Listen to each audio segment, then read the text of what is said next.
Okay, good afternoon, everybody, and welcome to another edition of our Aftermarket Champions podcast. I'm Vivek Joshi, your host and CEO of Entytle, and I'm pleased to welcome our latest guest today, Bella Abram from Baker Hughes Bentley, Nevada. Bella joins us from our home base in Madrid, Spain, where she's based while working for the company. We've known Bella for about 3 or 4 years at Entytle, and we've just grown to admire how she's made a career progression from a sales to service to now back to sales again. And I'd like to listen to her story. I'd like us to listen to what she's done so far in her career and the path ahead. And with that, welcome, Bella. Thank you, Vivek. It's a pleasure to be here. Thank you for the invite. I'm looking forward to this conversation because we've tracked your progress for the last couple of years, or 2, 3 years since we've been working together, and it's been quite an interesting story. So maybe Bella, what I always like to do is maybe give you some time, like a 30 seconds, a minute, if you don't mind, just introducing yourself. Where you're from, what you studied, and kind of how you wound up at Baker Hughes Bentley, Nevada. That'll be great. Sure. Well, I am an electrical engineer by background. I'm from Brazil, and that's where I started to my career. I actually started in product development in the automotive industry, Ah, went to manufacturing, and then I transitioned to the energy field in Baker Hughes. I was doing a leadership program, commercial leadership program, so did different areas and different countries in Baker Hughes. And right after I ended the program, I moved to Spain, where I'm in right now, to assume the install base growth leader position globally. And that's when we met. That's when I implemented Entytle as the our main solution for install base management and insights generation. And recently, couple of days ago, I just moved to the growth sales manager position in Europe as well, covering different countries across the continent. And now I'm using a lot the tool that I led the implementation. So it's a pretty nice. I like it a lot, the progression and how every dot connects in the end, right? well, actually, that's an interesting progression, right? So you're now kind of back to the sales role that you started in the commercial development. Now, you mentioned that you lived in various countries as part of the commercial development program role, the leadership program role. Where all did you live besides Brazil and Spain? Did you go to other countries as well? Yeah, so I worked with the North America team in the US, based Okay. in Houston, and as sales operations. So I was working with improving the tools that we have, setting the targets, analyzing performance. Then I moved to Milan to work Hmm. what in the region that we called that we used to call EARC, that was Europe, Africa, Russia, and Caspian. Um, to work in with enterprise accounts. Hmm. So putting together corporate deals with global accounts across the world.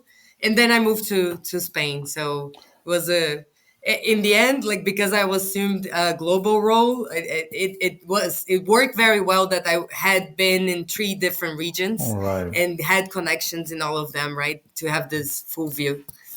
So, how did you wind up from the sales roles that you did in both North America, Italy, and then a little bit in Brazil as well, into a services oriented role, right? If you think about installed base, a lot of it is about services. How did that transition? How did that come about? Yeah. So the right when I finished the when I graduated the program, we were doing an organization restructuring, and the role was actually created. There wasn't the role before, Interesting. um, and we all knew it was mostly about generating insights from the data that we had with our customers and being able to do the aftermarket to grow the aftermarket based on that data. And we all knew, I myself knew that the data was had many challenges on the quality perspective, because when I was doing the corporate agreements, I needed the data and I couldn't get it, so we did tons of assumptions to be able to do the contracts and to agree on the terms.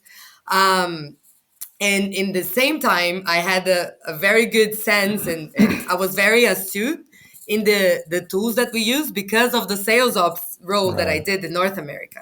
Right. So I think it was the perfect combination to think that, okay, this is a big challenge, but it's something I'm interested in. And Mm-hmm. also being a global role and being um, in a leadership position, right? It brings a lot of visibility. And of course, it's an area that has a lot to improve on. And if we Mm-hmm. do improve on, there is a lot of impact that we can do with it. So it was a big opportunity for me to leverage for my career as well. So that's how I got there. That's pretty good. And so you wound up, if I remember correctly, you wound up in the broader global sales organization, even though you were responsible for making sure that each sales team, each sales organization within each geography or region was making the most of the value of the install base, be it for service, training, all kinds of other things. What were the things that you guys were trying to grow? I mean, is it just add-on sales? Is it service sales? All of the above? What was it that you were trying to grow as part of this install base initiative that you did? Um, so the initiative itself, it started with services, and they were trying to grow just services orders, and and also they were doing some data improvements on their side in the sites and so on. But we saw the potential of the two to be and that was much smaller opportunities, Mm-hmm. transactional services that we could do because of small insights that we would have with the data. But once we started working with it, we realized how much more strategic it could be, because if we have a good data and a good visualization of the data, we can actually take business decisions on products, on markets to go, um, on the phases of the growth itself. So when I started, I think it was much more on the transactional side on Mm-hmm. services. And Mm-hmm. now we are using much more on where we want to grow in terms of new solutions that we have as well, where it makes sense for us to grow. And we are driving much more global campaigns to try to make everyone grow in the strategic pillars that we have, much more than on a regional transactional basis, I'd say. Mm-hmm. Well, it's interesting, right? What you said is that in some ways, the transition from being a service oriented initiative to a broader growth initiative was really how it came about. And I think you said something interesting that almost all of our customers tell us is that once you have the data in front of you, all kinds of things become apparent that weren't there until you put the data together. Is that kind of what is going on in the organization between you and the global sales leader and everything like that as well? Yes and no. I think everyone knew we had a gold mine because we have over 60 years of Yeah. expertise of history, and we know our install base is huge, and we are a strong brand in the market as well. So everyone always wanted to see that data, but Mm-hmm. it was so scattered around that we couldn't do anything with the data, and it was so frustrating. And we wanted Mm-hmm. to do that many times, and we failed back in the past. So I think now that I'd say a lot with the help of Entytle as well, we now can show where before we used to have like 30% of visibility. Now we are almost 90%. That's So amazing. yeah, so now we are actually active on with the product team saying no, let's grow in that market. Let Mm, these guys cannot handle this tool right now because they have another requirement that mhm, before we had no voice. We mm. just interviewed some customers, but we really couldn't mine the data like we are doing right now. Now it's really data-driven intelligence, right? I mean, to some degree, you're now smarter about what you can do, what the company should do collectively. And it's interesting you said what you did, right? So one of the one of the points of view that I'm telling people is like, look, fundamentally, install based selling or install based intelligence is a team game. You need to have the engineers in there, you need to have product in there, you need to have salespeople in there, you need to have service people in there, you need to have marketing people in there, all looking at the same data, arriving at a common view and common truth about what needs to get done. It sounds like that's what's going on, certainly with the product people and the salespeople, at least, to start building that out. Has that started creating a change in how people think about this stuff at Baker Hughes Bentley? 100%. I Yeah. think in the beginning, I had contact with services and that was it. And then we start growing, right? Then, okay, product needs some data and someone told them that the install base leader has the data. So they come to me. And then someone told marketing that they have the contacts as well. And now like we are all being fed from the same database and that's the super important if we want to be a data driven company, if we want to be smart about what we're doing, right? So yes. The question for you is, which is kind of, if you think about what you just said, you now have all these people wanting to look at data. You want to be a data-driven company, but you and I both know that a lot of this stuff requires a change in mindset, right? I mean, look, I've been around industry for a long time, just like you and your peers. This stuff is hard in the sense that you're trying to take people who weren't used to or didn't rely on data to tell them to say, no, no, no, start looking at this stuff carefully because even though there may be some data quality issues, the fundamental insights are still valid. Figure out how to use them. How has that change been? Because you have a big global organization and it's not, I can't imagine it's easy to make this change happen, no? No, it's definitely not easy. I I'd say the early adopters and the people that were more excited with it from the beginning were the new people. The less time they had in the Interesting. company, the more data they wanted. The ones that have been here for 10 years plus, they're like, I know my customer, I know what they do, I don't care, but Yeah, you have to show me. yeah, And we need to be very I think there was a big work that we've done trying to filter out the insights and right, trying to give the very best for them right, to have a very good conversion rate right. and to prove them that they can actually get something out of it. And of course, sharing the success stories, right? It's super powerful. So, okay, no one wants to see it, but if a new guy comes and he Hmm. sees a super valuable insight and he makes a big order out of it, maybe the old guys will start looking at it. So, it's a lot about change management as well, Yeah, communication, and of course having strong sponsors in the company, having it tied to the strategy of the company. This all this all tied together in the end. yeah. There's something that you said a few minutes ago about the people who use it and show wins, and you can demonstrate those wins to the people who aren't using or who are resistant to the change. There's a slightly different question regarding that as well, right? So when I look at those people who are winning, they think differently, they act differently. And this is maybe a difficult question for you to answer very suddenly, but are there something about attributes about those people who use data and win versus those who don't, right? So I call it the champion mindset versus not, right? I mean, do you see those differences in those people based on obvious performance metrics? Is there something about the mindset that makes them different? um It's a difficult I question, I know, because you're looking across the entire global team, but I'm trying mhm. to pick what's common there. I think it's a combination of things.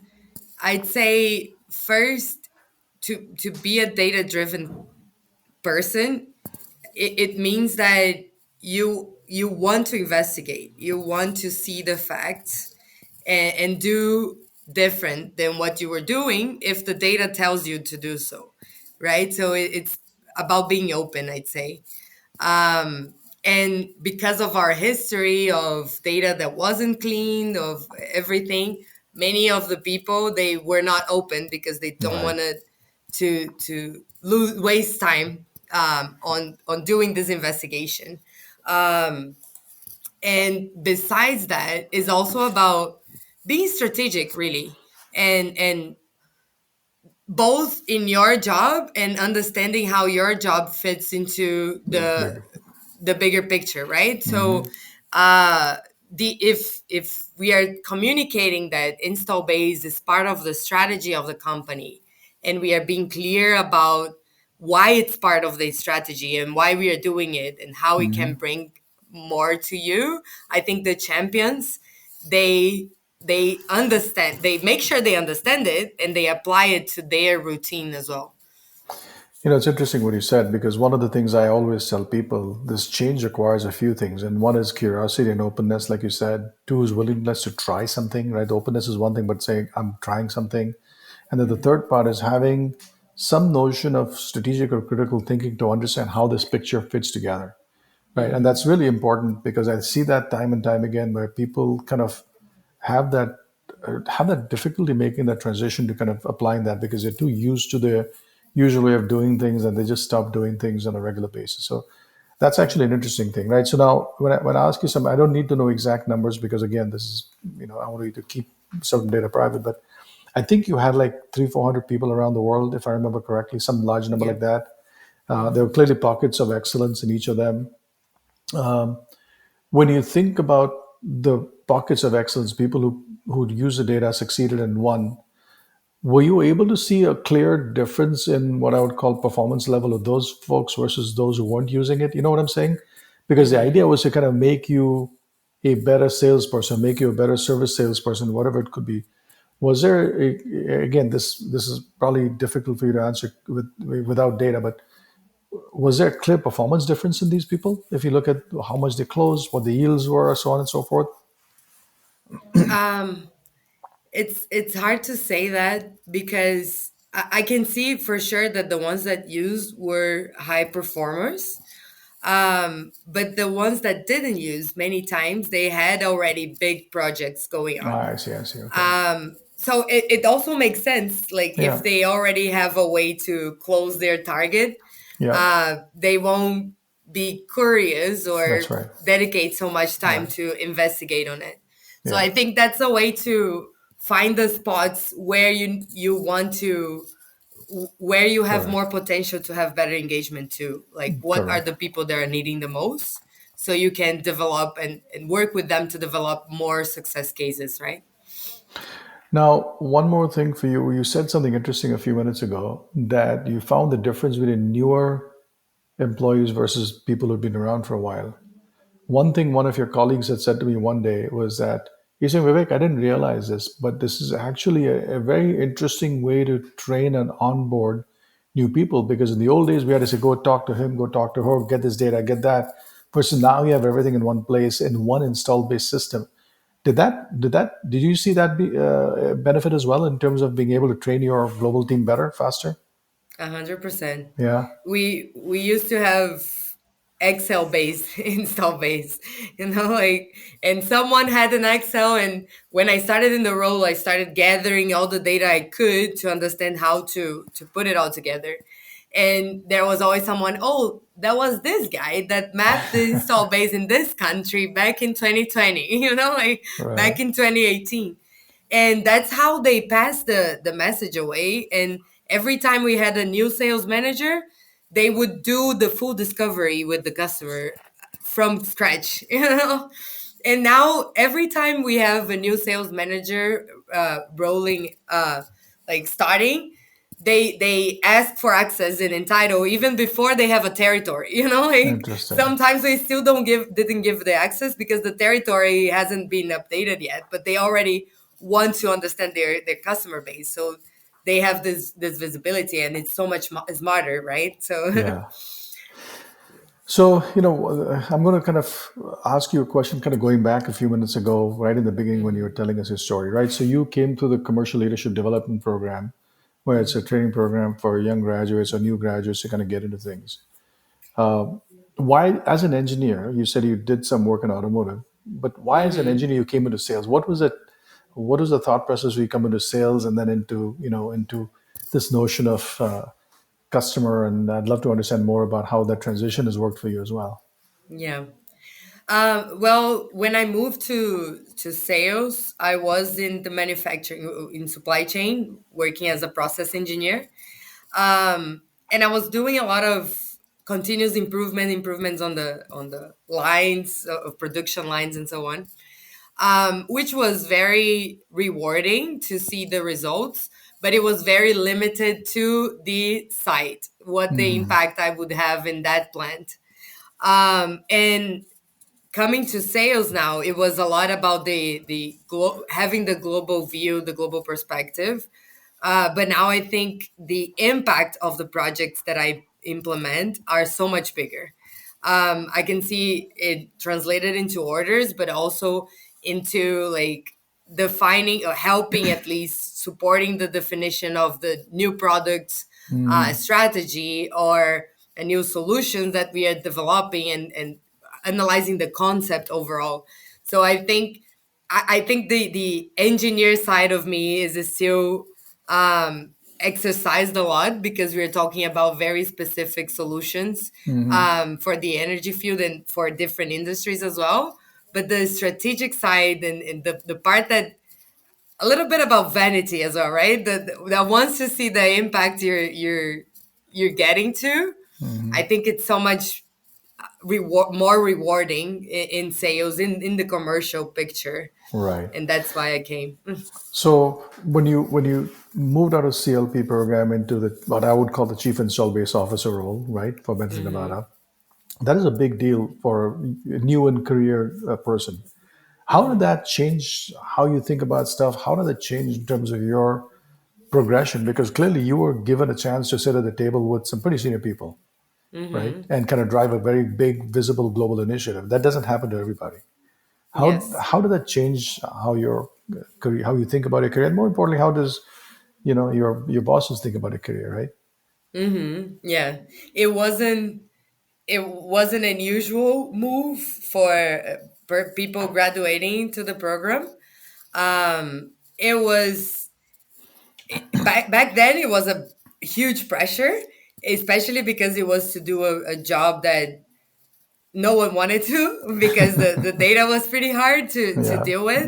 yeah, yeah, But I knew the potential that it had, and it ended up having, right, like that yeah. we increased 10 times what we used to do with the initiative in the Right. beginning.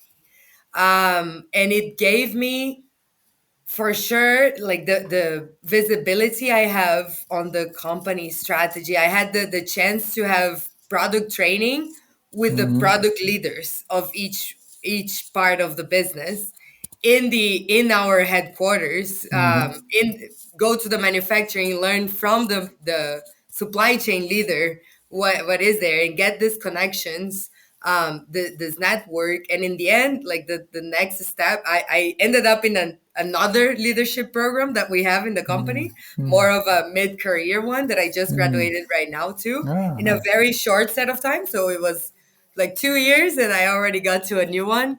um, and the like within that program, I defined, okay, I want to do sales. I want to go to the customer, and now work to grow the orders that I know we can do because of this visibility I Right. had, and Right. I have all this background, and I had the connections to work on this next step of the career.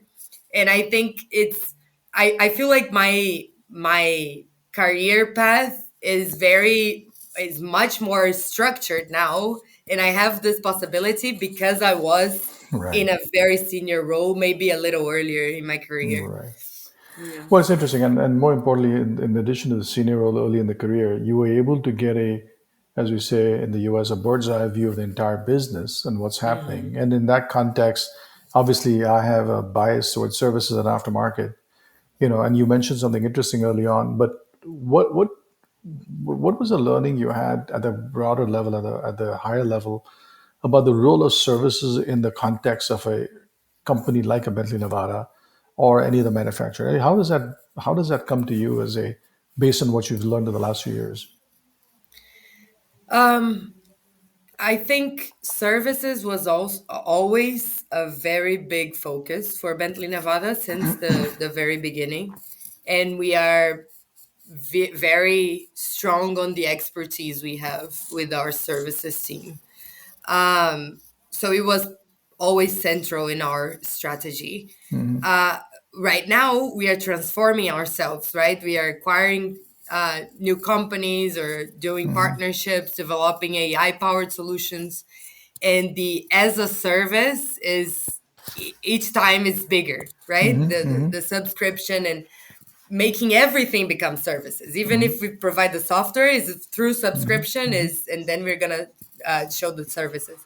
So we are going like what I believe every single industry in the world we're living in right now is going to, in in a model that if it's not your core, your expertise, don't worry, leave it with them, with Mm-hmm. us, Mm-hmm. because we Mm-hmm. know how to do it. Mm-hmm. And in this world, I think install base is so important. And I let's say customer experience, customer success, all these different roles and perspectives of the same focus, they are so important, and we realize it, and we are doing a lot of investment on it Yeah. because it's so strategic. And I think that's the thing, that's what I find interesting is as the journey that you described in the early days from, look, this is just data to, holy cow, this is not just services, but more than services, about relationships with the customer, understanding what the product roadmap looks like and bringing that back and getting all the other functions involved is really the strategic aspect of services people forget. When I was in a role in marketing and services, I used to tell my manufacturing or product people and the salespeople, I say, look, service is your best friend in knowing what's going on with a customer. And you ought to be paying attention to your service people because they learn more about stuff going on than you would ever learn from a conversation with some senior person, right? And Hmm. so the ability to take that information, kind of portray it to everybody. And now with the advent of more and more AI related stuff going on, it's actually amazing how much you can process there, right? So I think that's the Hmm. part that's actually interesting. I get excited by just thinking about the kinds of things that are available to companies like Bentley Nevada, the whole collection of data that you have and information that you have in terms of being able to do it. Yes, When definitely. you think about your career, since some of this is about career growth as well, what advice? So, two questions. Where do you see next in terms of obviously you've just taken this role as a global account growth account account growth leader, I think, right? Again, I don't know exact title. Maybe you can tell that. Hmm. What's the kind of progression you see for yourself getting out of this role for the next few years? Well, I just started in Just the yes, role for sure. yeah. Um, I I really like, as I said, I really like the commercial team. What I and I really like the area that we are in, the energy field, the rotating equipment field. So what I intend to do is learn a lot from our customers and get to to be a regional leader, maybe from services, from sales. But I think having this field experience It's will really bring valuable. will enrich even more my Yeah, background, right? yeah, Together with the absolutely. strategic side and so on, and that's where I see myself. Look, having been through a lot of different roles in my life, I can tell you that sales is really hard, right? Because it's trying to Hmm. convince somebody to take a risk on buying something from you, whether they didn't know or whatever it might be. Yes, you have the brand of Baker Hughes behind you, but at some level, it's a really hard job. So this is a great training ground, being in the field and being in what I would call real life. You've been to CLP, maybe you've been through some XLP or whatever it might be, the accelerated program we just talked about. What advice do you have maybe to give somebody who's like 5 years ago, right? The new graduates coming out, what would you tell them in terms of advice as they look at your progression? Like, man, I want to be like her, right? Hmm. Yeah.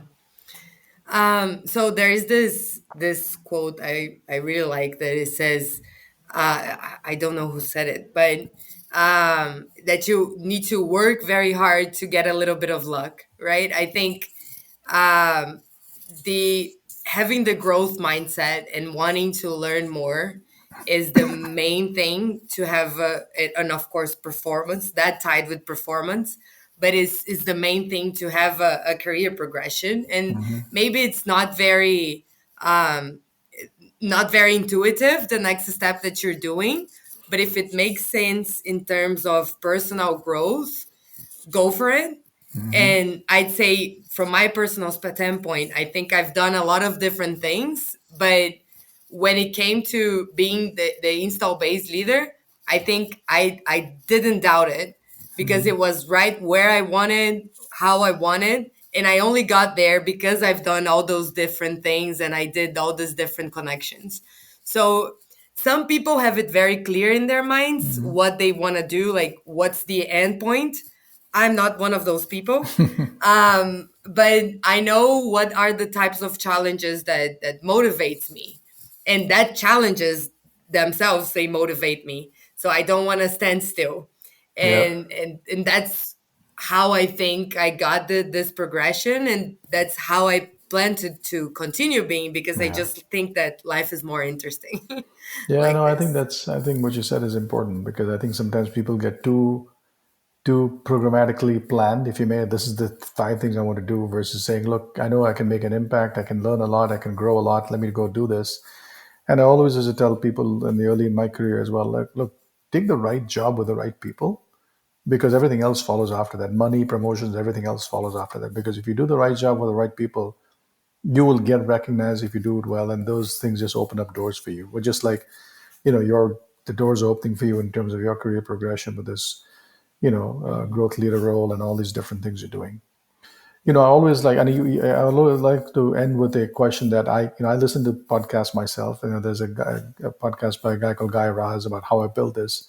He always asks these people he interviews at the end, like, if you look at a career, how much do you ascribe to luck versus how much to your own, you know, skills and experiences and intellect. I always like to ask people the same question, like, how much do you think where is luck Hmm. versus what all the engineered activities you did to get there?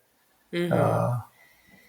I think there is a bit of luck, but because opportunities, they happen every time, Yeah, somewhere they are happening. somewhere. Yeah, If you work enough and if you do the right connections and develop yourself, at some point you're gonna be in the right place on the right time, and you're gonna attribute that to luck. But that's because you had all that's the right. other stuff, right? That's So right. that's how I think about it. That's good. And I think that's exactly right. It's a balance. It's you have to do the right things to get in a place where luck happens to you. But when luck Hmm. happens, you got to grab it and go with it. So that's a good thing. Definitely, yeah. Well, Bella, this has been a fantastic conversation. I think it's always great to learn about different things, how people come about their career, what they do, how they think about services, install base, all these things that are so near and dear, not just to my heart, but a lot of people we talk to. So having your experience is really helpful. I think just getting your story has been actually fascinating. And so really appreciate you taking the time today to spend a few minutes with us and tell us your story. So thank you for that. And Thank you very much. good luck with the new job. And we're looking forward to reading and hearing more about your successes. Sounds great. Thank you so much. Very big pleasure to be here. Awesome. Talk Thank you. soon.